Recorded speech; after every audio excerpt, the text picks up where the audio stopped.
Get it all 24 hours on West Africa Democracy Radio 94.9 FM Dakar.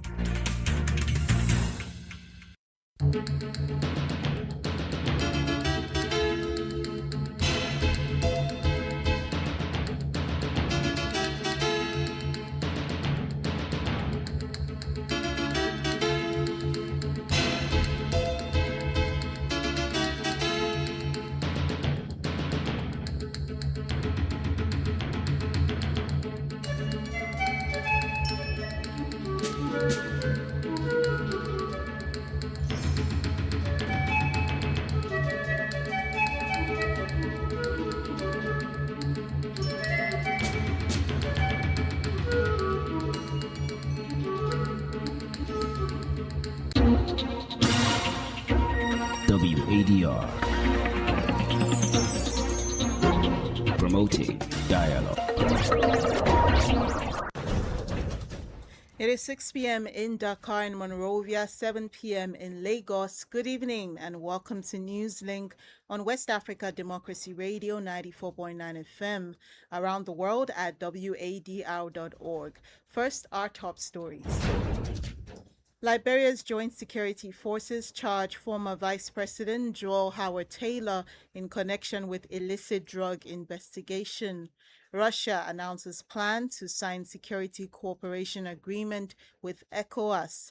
Political campaigns officially kick off in Nigeria for 2027 general election as presidential candidates commit to peaceful polls. Please, for the sake of the children of Nigeria, can we have an election where people's vote will count? And Ghana state-owned gold company rejects claims of a nearly $2 billion US loss. Nowhere is Gold Board accused by the IMF as having caused the losses reported to have been incurred by the Bank of Ghana under the domestic gold purchase program. Please stay tuned for details of these stories and more. On the news, this is Deborah Amour. Thank you for joining us. A reminder that we are streaming on YouTube and Facebook at WADR English. We begin in Liberia, where former Vice President Joel Howard Taylor has been charged in connection with an ongoing investigation into the seizure of cocaine worth over $300 million US. Madam Taylor spent more than 8 hours at the National Police Headquarters in Monrovia, where she was questioned as a person of interest. The former vice president, who served under the immediate past administration of George Weah, was earlier prevented from leaving the country by joint security forces. Details of the charges are currently being announced against her at an ongoing press conference. Madam Taylor will spend her first night at the police headquarters and be sent to prison on Thursday for further investigation. Stay with WAGR for further updates on this developing story in our subsequent news bulletin. Meanwhile, Liberia is preparing to receive up to 1,200 third country nationals transferred from the United States, with the first 20 expected to arrive Thursday. The arrangement is already raising questions over what Liberia has agreed to and what it stands to receive, as the government provides limited details about the people being transferred, including where exactly they will reside and how long they may remain in the country. Authorities say the transfers are humanitarian and based on a September 2025 diplomatic agreement between Monrovia and Washington. WADR's Monrovia correspondent Abraham Parker reports. At a press briefing in Monrovia Tuesday, Information Minister Jerry Piat defended the agreement, saying it reflects Liberia's tradition of offering refuge to people fleeing persecution and conflict. Any person being brought to Liberia who desires to make Liberia their home will be accorded the opportunity to apply for asylum in keeping with Liberian laws. The government of Liberia intends to provide the transfer persons with the necessary support to seek protection in Liberia and to be safe during their stay here. Justice Minister Oswald Tutuorsais or Eravas will be screened by both countries, with Liberia retaining the right to reject anyone deemed unsuitable. We have done our own vetting before each batch arrives. Most of them are people who maybe had the immigration offenses. And we have the right before they arrive to reject anybody who figure not desirable for our country. The United States will cover the program's costs and provide support to Liberia. However, the government is yet to disclose the amount of data support, the nationalities of the first 20 arrivals, where they will stay or why they were removed from the U.S. The first group is expected in Liberia on Thursday. For Newslink on WADR, April and Parker, Monrovia. The Community of West African States, ECOWAS, and Russia are expected to sign a security cooperation agreement. Russian Foreign Minister Sergei Lavrov made the announcement in Moscow after talks with Ghana's Foreign Minister Samuel Okudzeto Ablakwa. However, no date was announced for the signing of the agreement, including its terms and conditions. Imo Edet tells us more. According to Russia, the planned memorandum would cover cooperation with ECOWAS, particularly in the area of security. However, ECOWAS has not publicly confirmed the proposed memorandum with Russia.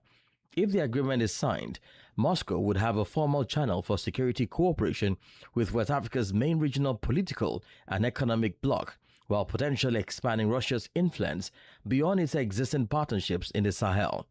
Russian Foreign Minister Sergei Lavrov also expressed Moscow's readiness to help improve relations between ECOWAS and the Alliance of Sahel States, which comprises Mali, Burkina Faso, and Niger. The three countries officially withdrew from ECOWAS in January 2025, following years of tensions over military coups, sanctions, and demands for a return to constitutional rule. Their departures created new challenges for regional cooperation against armed groups and terrorism. Since their withdrawal, ECOWAS has maintained communication with the three former members and temporarily preserved arrangements covering trade and the movement of people.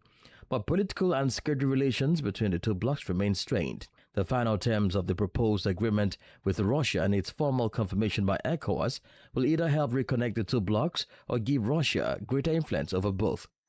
Imo Edit with those details. In Niger, the government and the United Nations Development Programme, UNDP, have signed an agreement aimed at strengthening the country's diplomatic institutions and human resources. The partnership will support the National Institute for Diplomatic and Strategic Studies, established earlier this year, with training, modern working tools, and capacity building for diplomatic officials. Niger's Foreign Affairs Minister, Bakary Yahou Sangare, says the agreement is an investment in a more professional and effective diplomatic service. Here is the minister.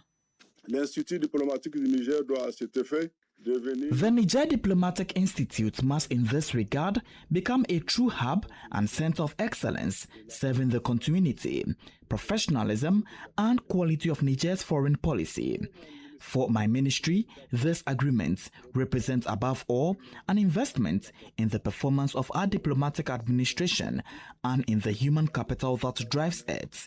By improving working and training conditions at the Diplomatic Institute, it will enable the institution to better fulfill its mission of representing officials capable of representing and defending Niger's interests with competence, confidence, and effectiveness in various international forums. The agreed support will focus on the key areas needed to achieve this ambition. It will help modernize the Institute's working tools, strengthen the skills of our officials in essential areas of diplomacy, improved preparations for international meetings, and establish a regular systems for monitoring results. In our view, this combination of equipment, training, international engagement, and effective management is one of the main strengths of this agreement. That was Niger's Foreign Affairs Minister, Bakary Yahou Sangare. More stories coming up. on West Africa Democracy Radio. Newslink continues. The Burkinabe government has announced that it will reject foreign funding that comes with political conditions as the military-led government pushes to make the country's development increasingly dependent on its own resources. Prime Minister Talba Jean-Emmanuel Ouedraogo says sovereignty cannot be achieved by extending our hand as his government seeks to finance most of its new development program domestically. Francis Boniface reports. Speaking after talks with UNDP Associate Administrator Hao Liangzu on Tuesday, Prime Minister Ouedraogo said Burkina Faso would not accept financing tied to the dictates of external partners. His comments come as the government rolls out the Relance Plan, a new development framework designed to meet about 65% of its financing needs through domestic resources, with the remaining 35% expected from international partnerships. Ouedraogo said the decline in international aid has reinforced Burkina Faso's determination to pursue greater financial autonomy. The UNDP says it respects the country's priorities and can adapt its support accordingly. Hao Liangzu said future cooperation could focus more on technical expertise, strengthening state institutions, and joint purchasing mechanisms to help Burkina Faso reduce costs. His visit is part of a wider tour of the three alliance of Sahel state countries, Burkina Faso, Mali, and Niger, aimed at reshaping international cooperation around their development priorities and sovereignty policies. The discussions reflect a broader shift in relations between the Sahel states and international partners as a military-led government seek greater control over how development is financed and supported. That was Francis Boniface with the details of that report. Now to Mali, where 6 years after the military overthrew President Ibrahim Boubacar Keïta, the country's promised transition to civilian rule remains unfulfilled. What began in 2020 as a response to deep political, security, and governance grievances has since evolved into a much longer military-led transition, fundamentally changing Mali's political system and its relationships with regional and international partners. 6 years on, questions remain over what this new direction has delivered as armed groups continue to threaten parts of the country, political space seems narrowed, and elections remain on hold. Abdullahi Hassan brings us an analysis of the political situation there. 6 years on from the August 18, 2020 coup, Mali's promised return to civilian rule remains uncertain. The military transition, initially presented as temporary, has been extended.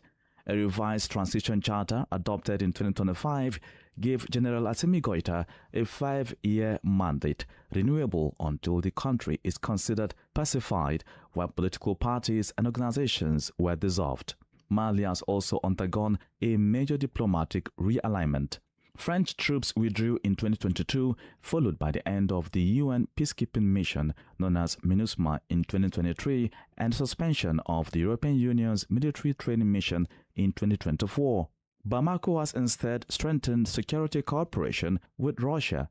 The partnership has supported the Malian armed forces with equipment including drones, aircraft, and armored vehicles. But the security situation remains fragile. Armed groups continue to carry out attacks, with violence spreading towards western and southern parts of the country and affecting key trade routes linking Mali to Senegal, Côte d'Ivoire, Guinea, and Mauritania. The prolonged insecurity has also deepened humanitarian needs. The United Nations estimates that about 5.1 million people in Mali will require humanitarian assistance in 2026. 6 years after the coup, the key challenge for the military authorities is now whether their sovereignty-focused approach can deliver lasting improvements in security, the economy, and governance, while providing a credible path back to constitutional rule. Abdullahi Hassan with that analysis. Let's focus on politics as political campaigns officially commenced in Nigeria for the country's 2027 general elections. The campaign process is in line with INEC's timetable, with presidential and National Assembly candidates now permitted to campaign. This follows Tuesday's signing of the National Peace Accord in Abuja. Among the signatories were Peter Obi, presidential candidate of the Nigeria Democratic Congress, and Omoyole Sowore of the African Action Congress. Usman Umar reports. Nigeria's political parties are now moving into the formal campaign season, with INEC's timetable allowing campaigns for the presidency, Senate, and the House of Representatives to begin on August 19, 2026 and end on January 15, 2027. The development comes a day after presidential candidates and political party leaders signed the National Peace Accord organized by the National Peace Committee, chaired by the former head of state, General Abdulsalami Abubakar. The candidates pledged to pursue peaceful and issue-based campaigns and avoid inflammatory rhetoric, violence, and other actions capable of undermining the electoral process. While Peter Obi of the Nigeria Democratic Congress (NDC) called on Nigerians to hold politicians accountable for breaches of the accord, Omoyele Sowore of the African Action Congress (AAC) expressed reservations about the effectiveness of previous peace agreements, arguing that violations must attract consequences. Please, for the sake of the children of Nigeria, can we have an election where people's vote will count? I don't have a problem. I'm not violent. I'm not going to engage in violence. And I made that clear to the APC people where we're doing banters that they came to sign on behalf of somebody who is not here. So their own agreement is not binding on anybody. As the campaigns get underway, the economy and cost of living are expected to dominate the political discourse alongside insecurity, unemployment, poverty, corruption, electricity, and concerns over the credibility of the electoral process. The candidates are expected to face questions over their records, policy alternatives, and growing influence of money, ethnicity, and religion in Nigerian politics. With a crowded presidential field already emerging, the campaign will test the party's commitments to issue-based politics and whether Tuesday's peace pledge can withstand the pressure of Nigeria's fiercely contested 2027 election. For Newslink on West Africa Democracy Radio, Usman Umar reporting from Abuja. You are listening to Newslink on West Africa Democracy Radio, broadcasting on 94.9 FM. Online at wadr.org, on YouTube at WADR News, and on Facebook at WADR English. Here's a reminder of our headlines. Liberia's Joint Security Forces charge former Vice President Joel Howard Taylor in connection with illicit drug investigation. Russia announces plan to sign security cooperation agreement with ECOWAS. Political campaigns officially kick off in Nigeria for 2027 general election as presidential candidates commit to peaceful polls. And coming up, Ghana's state-owned gold regulatory body rejects claims of losses amounting to nearly $2 billion. We also have the guest interview and sports news. Please stay with us. Bringing you the facts beyond the headlines from Monrovia, Liberia. This is Abraham Parker. Stay tuned to WADR 94.9 FM Dakar.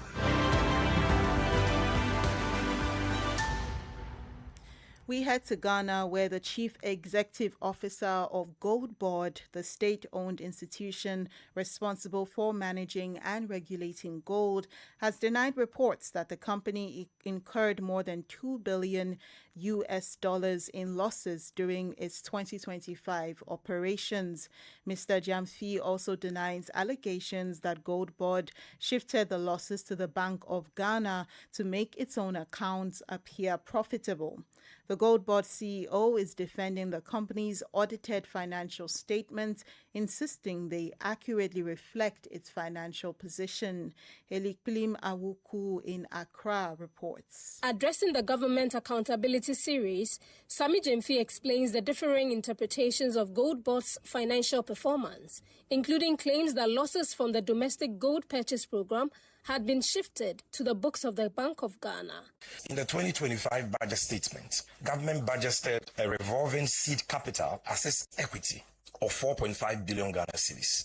Those funds had to be added to the revenue of the Gold Board because they were not encumbered, they were not depleted, they were not dissipated. Nowhere in the under-referenced IMF reports is Gold Board accused by the IMF as having caused the losses reported to have been incurred by the Bank of Ghana under the domestic gold purchase program. The Gold Board Chief Executive Officer also accuses Minority Leader Alexander Penyumaking of engaging in a smear campaign against Gold Board and its management. Unsurprisingly, Penyumaking and his followers have consciously chosen to disregard the Auditor General's confirmation. They now claim that the Auditor General did not have access to the full picture. This position betrays deliberate determination to undermine yet another independent state institution. However, economist and professor of finance at the University of Ghana, Professor Godfred Bokpin, insists Gold Board did make losses in its operations. He cautions the institution's management against what he describes as unnecessary justifications for the 2025 financial performance. Some of the losses, you can say, yes, they are valuation loss, some economic and all of that, but at the end there is a loss. We got to know this even before the IMF preliminary report on the losses of about $214 million at that time. There is no doubt that Gold Board has contributed significantly to gold-related effects. As a reminder, Minority Leader Penyumaking had alleged that the Ghana Gold Board Company incurred more than 22 billion Ghana cedi losses in its 2025 operations, prompting a response from the institution's chief executive officer. For WADR, Elikli Mauku, Accra. The Senegalese government has asked the Constitutional Council to rule on whether Parliament has the authority to set certain rules governing special government funds. The move comes as the National Assembly prepares to debate a bill on the legal framework for these funds amid growing questions over their management and oversight. Veronique Njai tells us more. The dispute centers on a bill covering special credits allocated to the institutions including the Presidency, the National Assembly and the Prime Minister's Office.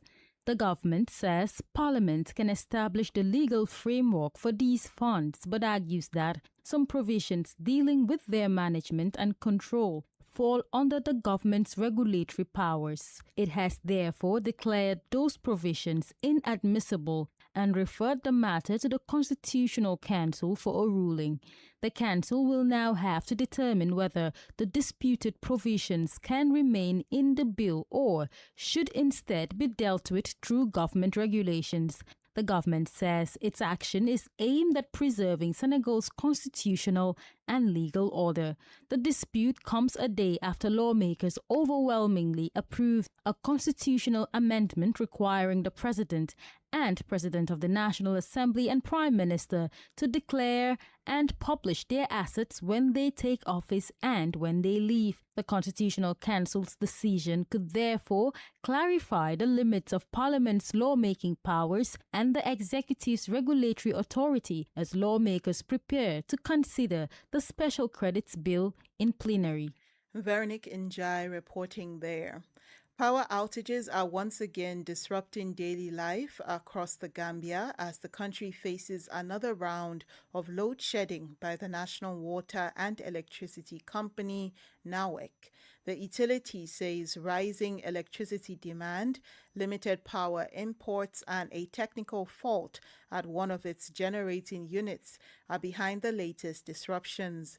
Rose Samara Kate tells us more. NAWEC says electricity demands has risen to around 140 megawatts at peak hours, driven largely by the current high temperature. The utility says limited electricity imports and a technical fault at one of its major generating units have further strained supply. NAWEC says some load shedding is necessary to keep the national grid stable. The outages are expected mainly during peak hours, particularly between 8 p.m. and 4 a.m. Here is what some residents had to say. Most of us barely sleep under the heat.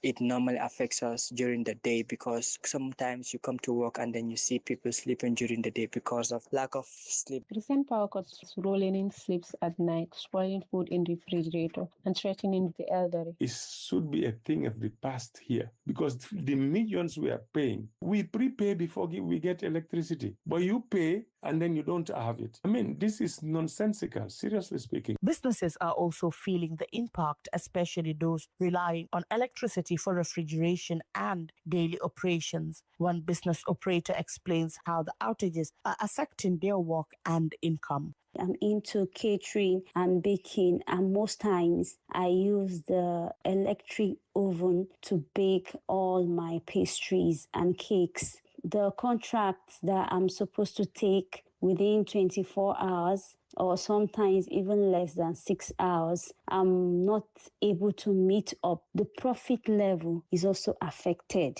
The latest disruption has renewed concerns over the Gambia's persistent power supply problems, with consumers calling for more reliable electricity and clearer information from NAWEC. For WADR, Rose Samara Cates, Banjul. Politics, analysis on major news, social matters, and all. This is The Guest. For the guest interview this evening, we head to Sierra Leone, where the main opposition, All People's Congress, APC, is preparing to challenge in court the recently passed constitutional amendment bill. The party says Parliament did not follow the constitutional requirements in passing the bill, particularly over the voting threshold. Dr. Mpa Koroma is the spokesperson of the APC.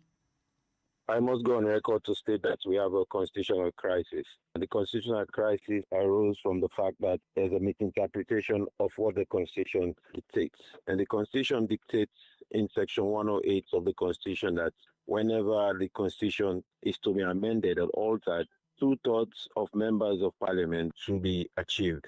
Unfortunately, after the first reading and second reading and third reading, in the third reading, the Speaker ruled that he will go according to Section 91, subsection 1 of the Constitution, wherein a simple majority will be attained. For that, we had a Parliament that had debated the bill. We had a Parliament that had suggested changes to the bill in the first and the second reading. We had a Parliament that had debated the bill in the second reading. But after we came into the third reading, after we've made some corrections or deletions or expunging some of the clauses in the bill, when the voting started, the Speaker ruled contrary to what the Constitution mandates. But where do you think, or where do you believe this misinterpretation is stemming from?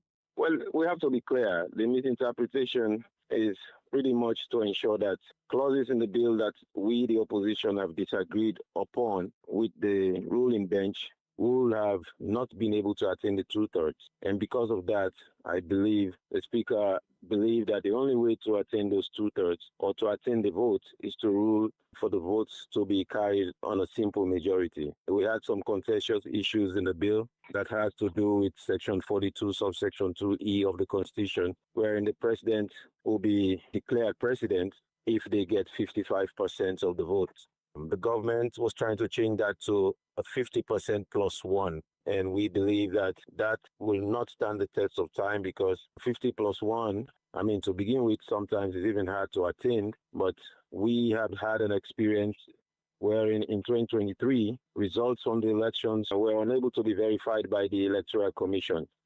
And we believe that it's a recipe for chaos, or it could be a recipe that could be utilized to rig elections. So from that background, we believe that 55% in the Constitution should be kept, but the government wanted to change it. That was our guest, Dr. Mpa Koroma, spokesperson of Sierra Leone's main opposition, All People's Congress, APC. Well, it's time for our sports stories, and we are in Senegal. The Senegalese football team has appointed former French international Patrick Vieira as the new head coach of its team, replacing Pape Bouna Thiaw. The Senegalese Football Federation says Vieira's appointment was unanimously approved by its emergency committee on Monday, August 17. Born in Dakar, the former midfielder previously managed New York City FC, Nice, Crystal Palace, Strasbourg, and Genoa.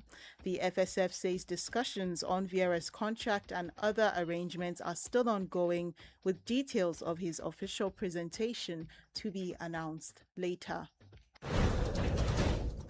And with that, we've come to the end of Newslink at this time. Thank you for listening. Many thanks to Ismaila Kamara and Maudo Ju for their technical support. My name is Deborah Amuwo. Good evening. We thank you for listening to Newslink in Nigeria on Love FM Abuja and Darling FM Owerri. In the Gambia on Hot FM Banjul, Hilltop FM and Veritas Radio in Serekunda. Thank you for listening on Alternative Youth Radio Lofa County, Liberia, Radio Kegaman in Nimba County and DCN Radio Riverses County. A big thank you to Radio Graft FM in Sierra Leone for listening, and in Ghana we thank Radio Pad in Damango and Royals FM